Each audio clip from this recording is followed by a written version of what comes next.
కి నాకు అన్ని విధాలుగా నన్ను ఇంప్రూవ్ చేస్తూ నా నుండి అద్భుతమైన పర్ఫార్మెన్స్ రాబట్టిన మా డైరెక్టర్ మోహన్ గారికి నేను ఎప్పుడు రుణపడి ఉంటాను sir. Thank you so much. నిన్న ప్రీమియర్ చూసిన తర్వాత అందరు యాక్టర్స్, ఇంత పెద్ద మంది యాక్టర్స్ ఉన్న నన్ను వాళ్ళ మధ్య రికగ్నైజేషన్ వచ్చేలా చేసినందుకు చాలా చాలా thanks sir. And my team, total టీమ్కి సత్యరాజ్ సార్ గారికి, ఉదయభాన్ గారికి, వశిష్ఠ గారికి, మేఘన, సాంచి, మా DOP, the full authentic picturisation ఇచ్చిన రమేష్ గారికి, అండ్ మా మ్యూజిక్ ఇన్ఫ్యూజన్ బ్యాండ్కి చాలా చాలా థ్యాంక్స్. ఇటువంటి అవకాశం ఒక కొత్త యాక్టర్కి రావడం చాలా అదృష్టం, అది నాకు దక్కింది.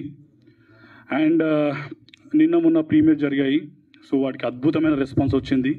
అదంతా సోషల్ మీడియాలో చూసిన వాళ్ళందరూ ఇంకా ఎగ్జైట్ అవుతున్నారు. సో ఆల్రెడీ బుకింగ్స్ కూడా ఓపెన్ అయిపోయాయి రేపటి కోసం. Please watch the movie in theatres. And మా మూవీ ఎందుకు చూడాలి? ఫస్ట్ థింగ్, నిన్న మొన్న చూసిన వాళ్ళు తెలిసిన వాళ్ళ ద్వారానో ఏదో రకంగా చూశారు. కొందరు ఫ్రెండ్స్ వచ్చి చూశారు, ఎగ్జైట్ అయ్యారు, ఇంకా కొందరు చెప్పారు. కానీ ఇంకా చూడని వాళ్ళు, రేపటి నుండి చూడని వాళ్ళు ఎందుకు చూడాలి అని మీకు క్వశ్చన్ రావచ్చు. ఎందుకనంటే ఇందులో థియేటర్కి పరిగెత్తుకుంటూ వచ్చే అంత స్టార్స్ లేరు. వీ హ్యావ్ స్టార్స్, అందరు స్టార్సే, the best performers in the industry. But first day morning షోకి ఆర్ బెనిఫిట్ షోకి టికెట్లు తెగేంత స్టార్స్ లేకపోవచ్చు. బట్ మా దగ్గర కంటెంట్ ఉంది. మా దగ్గరికి ఎందుకు రావాలి అని అనుకున్నప్పుడు మా దగ్గర 300-400 రూపీస్ టికెట్ పెట్టేంత ప్రైస్ లేదు. Just we are affording 150 rupees.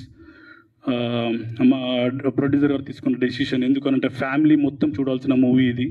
ఈ రోజులలో ఫ్యామిలీ మొత్తం థియేటర్కి రావాలి అంటే ఎఫోర్డ్ చేయలేకపోతున్నారు. సో ఆయన తీసుకున్న డెసిషన్, డిస్ట్రిబ్యూటర్తో మాట్లాడి ఆయన నా సినిమా ఒక ఫ్యామిలీ మొత్తం చూడాలి అనే డెసిషన్తో తక్కువ ప్రైస్కి తీసుకొస్తున్నారు. ఫ్యామిలీ మొత్తం చూడండి, you will enjoy, you will be thrilled and you will be emotional. And finally మా సినిమా ఎందుకు చూడాలి? నేను ఒక రకంగా రిక్వెస్ట్ చేస్తున్నాను, ప్లీజ్ వర్త్ వాచ్ బార్బరిక్. ఈ రోజుల్లో చూస్తున్నామండి, మనము ఓటీటీలలో వేరే లాంగ్వేజ్లలో మూవీస్ చూస్తున్నాము, అద్భుతంగా ఉన్నాయి అనుకుంటున్నాము. తెలుగులో ఎందుకు రావట్లేదు, తెలుగులో డేర్ చేయట్లేదు అనుకుంటున్నాము. But we made it. నిన్న మొన్న ప్రీమియర్స్లో అది ప్రూవ్ అయింది. ప్లీజ్ మీరు చూసి మీ రివ్యూని కూడా అంతే నిక్కచ్చిగా చెప్పండి. సో మా ప్రొడ్యూసర్ గారు, డైరెక్టర్ గారు ఇప్పుడు ఆయన ఎంత కరాఖండిగా ఆయన వాళ్ళని ఏం చేయాలో చెప్పారో అదే ప్రూవ్ అవుతుంది. అంటే కొట్టుకోవడం కాదు, సినిమా అంత అద్భుతంగా వచ్చింది. వాళ్ళు అందుకని అంత కాన్ఫిడెంట్గా ఉన్నారు. Please watch barbaric.